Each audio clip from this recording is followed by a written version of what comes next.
Hi, everybody. Welcome to a championship edition of Game Changers. I'm Steve Goldstein. We've got two South Florida teams chasing the title. Up first tonight, the Miami Heat. Kim Bokamper with me here in the studio. Let's get out to Denver because Jim Berry is there covering it. And JB, let's start it off with, you've been with this team throughout. The Game 7 win in Boston. Now they're getting ready for Game 1. What is this mood around the Miami Heat right now as they go for the NBA championship? Man, they are chomping at the bit to get this thing going, guys. And I have to tell you, this team is very confident and with good reason. You know, they went through the gauntlet with the Celtics. They breezed through the Milwaukee Bucks. They outlasted the Knicks. So why shouldn't they be confident? They realize how talented and how deep the Nuggets are. But the Heat believe they've got this chemistry and this sense of togetherness, and they trust their system, and they trust their head coach, Eric Spoelstra, to come up with the right gimmicks to keep the Nuggets off balance. Jim, I agree with you. You know, Spo, to me, if you look at the last game, Game 7, to me, Spo was the most valuable player or person in that game, and I think Spo has kept them in line. But Jim, how are they going to handle this big guy, Jokic? He's a 63% field goal shooter. This guy is two-time MVP. I mean, Heat are going to have to find some answer for him. I'll tell you what I think the answer is, Bo. I think the answer is to make him work on defense, which means Bam Adebayo, you got to bring it, man, on offense. I think if you can get Jokic in foul trouble, make him work on the defensive end, then he's not such a factor on the offensive end. To me, that is going to be the key. But you're right, the guy is very versatile. He's very smart, looks awkward as all get out, can barely jump an inch off the ground, but doesn't matter. He's a two-time MVP with an enormous basketball IQ. That's the only thing we have in common with him, right, JB? Well, you can get up a little bit, Jim. Maybe not. No, not anymore. Not anymore. Hey. Hey, Jim, does this team still feel like they're the underdog? I mean, 8th seed, I know that probably doesn't matter anymore because they've reached the finals, but it seems like it's been pretty good fuel for the Heat. Everybody picking against them every step of the way. No doubt about that. And, Udonis Haslem is a guy who really addressed that when we spoke to them. And he said, you know what, everybody is counting this team out. And you look at all the guys with the analytics. He had another more colorful way to put it about those guys. But, I think that, they recognize that they're the clear underdogs here, and they're feeding off of that. But Eric Spoelstra also said, you know what, the Nuggets probably have a little bit of a chip on their shoulder, too. They've been the #1 seed out west. They don't get a lot of national TV exposure. And Nikola Jokic, he's been a two-time MVP, but quite honestly, a lot of folks probably really haven't studied him the way a lot of basketball junkies have, so they don't know how good the Nuggets are, but certainly the Heat know. Jim, from a mental standpoint, this team looked like they were on the brink after they went up both 3-0, and then 3-3 had to go to Game 7, and early in the game it didn't look very well, and then they dominated in the second half. What do you think that did for their mentality and their belief going into this series?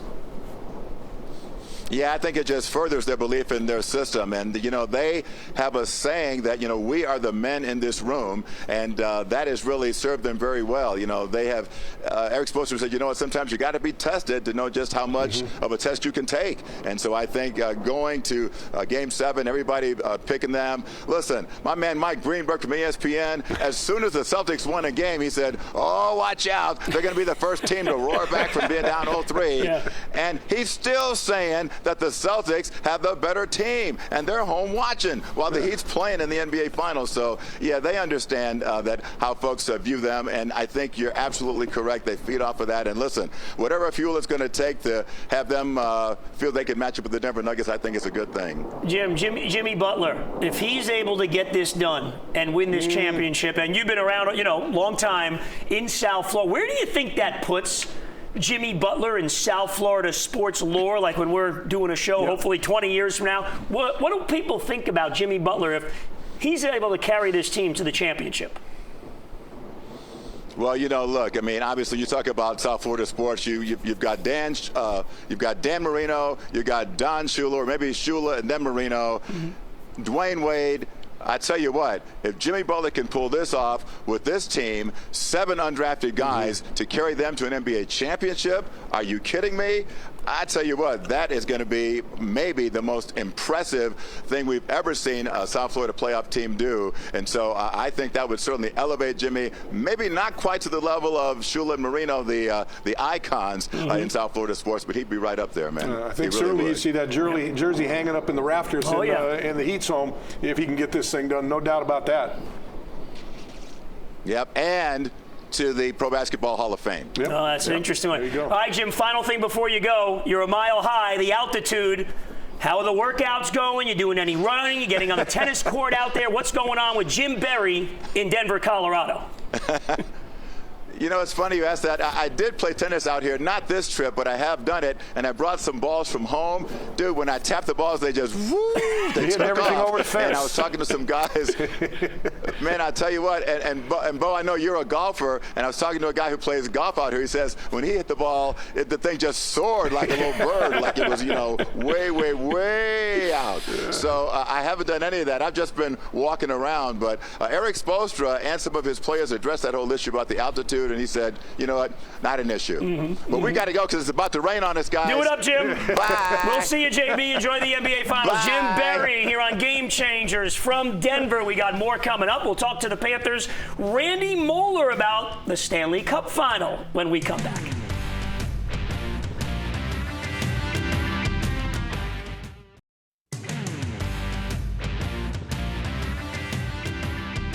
Welcome back to the show, everybody. Steve Goldstein, Kim Beaucamper, and we are joined by Randy Moeller now as we chat a little hockey. The Panthers going for the first Stanley Cup in franchise history.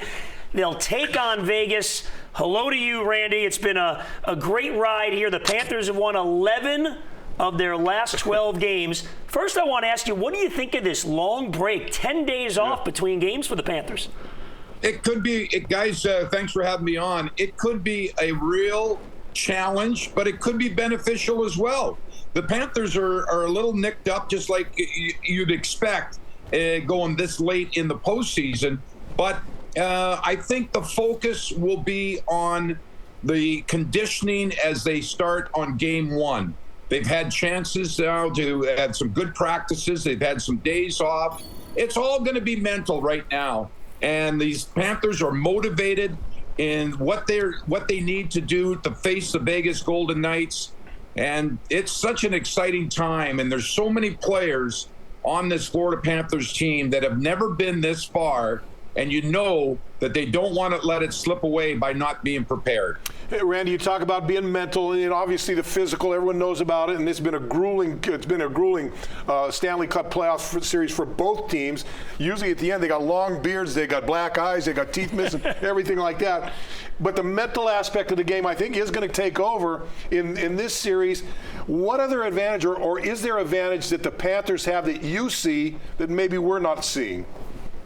Well, the thing that stands out, obviously, it all starts with goaltending. And Sergei Bobrovsky has proven he's the best goaltender in these playoffs by allowing an average of 2 goals a game. Okay, so goaltending, we're not worried. Goldie and I are not worried about Sergei Bobrovsky with his mental focus and his form and the routines that he goes in. He knows what's ahead of him. He prepares on a daily basis. He prepares on a game day basis as well. I'm not concerned about the goaltending for the Florida Panthers. I think where the Panthers have an edge is the offense that's coming from the blue line. Now, the Florida Panthers defense, they were 3rd in points in the regular season and 2nd in goals. Only the Carolina Hurricanes scored more goals from their defensemen in the regular season. The Panthers right now, going into the finals, they have 9 goals and 26 points in the 16 games. 6 of those goals are coming from Brandon Montour. I think the Panthers have the advantage from the offense coming from their blue line that could be the tipping point in this series. You know, and I know during the season, special teams seem to be an issue, but the teams have kind of resolved it a little bit. It certainly helps when you got Bobrovsky in goal with special teams. What can they do to put more pressure on the Knights with their special teams? Well, number one, and Goldie, we preach this all the time throughout the regular season and even in the first round against the Boston Bruins. Number one, the Panthers have to stay out of the penalty box. They have shown that they can execute with discipline, play that physical, heavy style, without taking needless penalties. Vegas has got a pretty good power play. They got 2 different units, and with Jack Eichel being their superstar and their puck handler off the sideboards, the Panthers do not want to go down that road. So that's number 1. Number 2 is the Panthers play the same way shorthanded as they do 5-on-5. They are going to attack, be aggressive, and put pressure on the puck carriers when Vegas is on the power play. That has worked, especially that was a key against Toronto in that Toronto series, and again in Carolina. Keep the opposition off balance. The Panthers right now have a lot of confidence in their special teams, and correct me if I'm wrong, the last 3 game-winning goals for the Florida Panthers have come on the power play. Yeah, Matthew Tkachuk's been the key in scoring those goals. Randy, from a big picture, the Panthers are in the Cup final for the first time in 27 years. What do you think it would mean to South Florida? And what do you think it would be like? We don't want to get ahead of ourselves. But what would it be like if they win this thing and that Stanley Cup is all over South Florida, up and down US 1, A1A, everywhere? Well, it's gonna be incredible. What they've accomplished so far, they all should be proud. But this team has gone through a lot of adversities, and over the years they've had a lot of down times, more than up times, but they built together, not only on the ice but off the ice and in the community.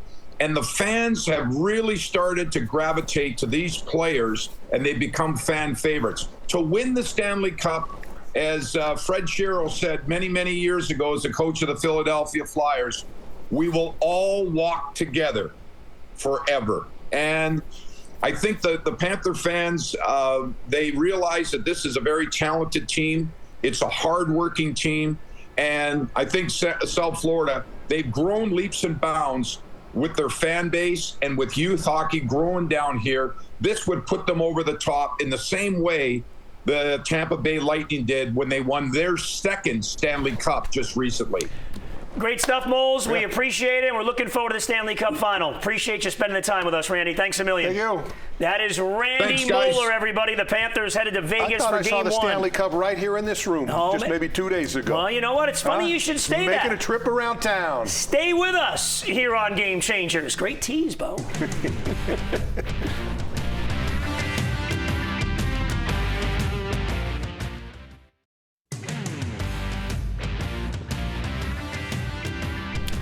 Oh, look at this. Back on Game Changers. Look what came by the CBS Miami studios this week. In that case, the white gloves. It is the Stanley Cup. The trophy is 130 years old. Great to see all our CBS News Miami people getting pictures with the cup. 37 pounds. Look at Elliott there with the Stanley Cup. Look at this. I mean, this is like once in a lifetime. Now, what they do is, by the way, on that cup is, there's not enough names for all the years. So after about 55, 60 years, they take a team off of the cup, strip, and then a new team goes on. Yes, sir. And you got to let the people know there's a certain guy that takes that cup everywhere it goes, right? Yeah, 100%. So, Bo, I asked you the question: is the Stanley Cup? It's the oldest trophy. Yep. It's the heaviest trophy. Yep. It's the one that if you ask hockey players, they don't say, I want to win the championship. I want to win the cup. Is it the best trophy in sports? It's certainly up at the top. Look, the Lombardi Trophy is a great thing for the NFL football, but it pales in comparison to the Stanley Cup and the magnitude of that thing when you see that whole thing up there with all the names on it. Now, I'll give you this. I think it's the Borg Warner trophy that comes for the winner of the Indianapolis 500. Wow. And they got the faces emblazoned on that trophy. Good one. And it's about the same size as the Stanley Cup. It stands about yay tall, about 5 or 6 foot tall. So I would say that would be the only one that would compete with the gravity of the Stanley Cup. There's the money share, right? Michael Jordan, remember when he got it and kissing it and crying? Remember the first one, sitting in the locker room, kissing, hugging it? Right, with his dad. And I think the tears were coming down on that Golden Globe right there. Well, when you win the Super Bowl, and again, there's Jerry and Jimmy 30 years ago, and there's, of course, Tom. He's been there a million times, but you got the Vince Lombardi trophy. I think great name after the great coach Vince Lombardi, and, it's got a little cachet.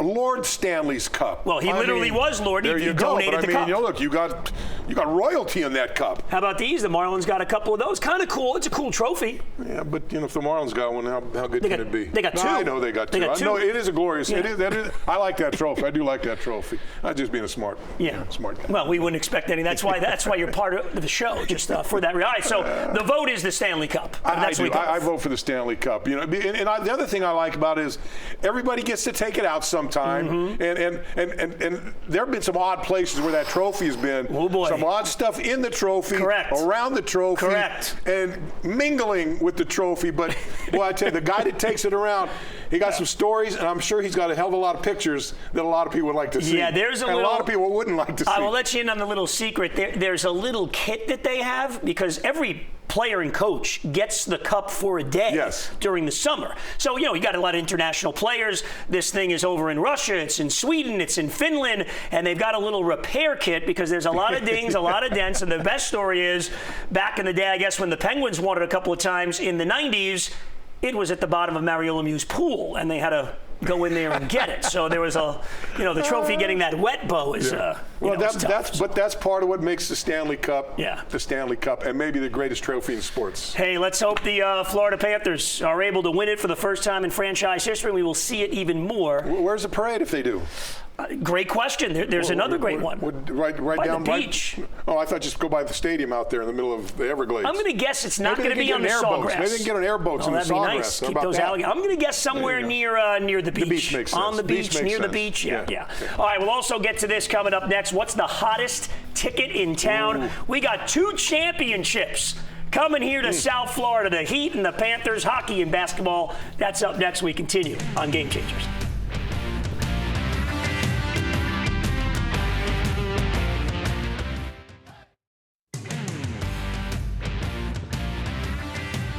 Back here on Game Changers, Goldstein, Beaucamper. The answer is no for both of us. I'll speak for you. We do not have tickets. Don't be texting Bo. No. Don't be calling Mr. Beaucamper. I've already got those calls. I've already got those texts. I've laid that all to rest right now. What'd you say? Just I have none? Did you lie a little bit? No, I just said no. Just leave me alone. Can you? And when they got to can you, I just said no. You didn't even know what they were going to ask. No, I knew what they were going to ask. I didn't know if it was going to be the Heat or it was going to be the Panthers. Either one, I'll tell you right now, if you're watching, no. That's it. All right, we laid that down. What is the hottest ticket? They're both going for an absolute fortune. Well over $1,000 for the average of over $1,200. What do you think the hottest ticket is? I went to Game 3 out in Sunrise and watched the Panthers. And what I noticed was the group that's right around the glass. They're very loyal. Mm-hmm. I don't think they're selling their tickets. Mm-hmm. They're going to the game. I'm not so sure the people at the Heat Arena during the regular season is as loyal as the bunch that are with the Panthers. So I think those people may be dealing their tickets a little more. So I'm going to say the harder ticket to get is going to be one for the Panthers.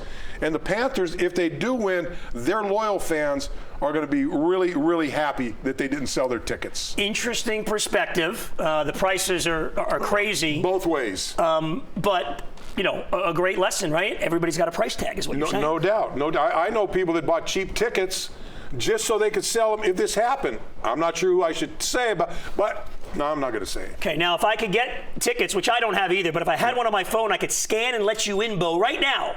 Which one would you go to?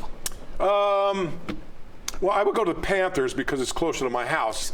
Selfish. I would love Appreciate that. I would love going to the Heat game, but man, trying to get in and out of that arena. Yeah. After you go there and you got the media pass, and you got free parking, and you slide. You got your helicopter taking you. You just slow down there and go in. Yeah, I'm going to stay close to home. I think we could chopper you in, Bo. You got that kind of cachet. All right, always a pleasure being with you. Enjoy. We'll be back next week, everybody. Championship week here in South Florida. Go Panthers. Panthers and the Heat going for the titles. That'll do it for this edition of Game Changers.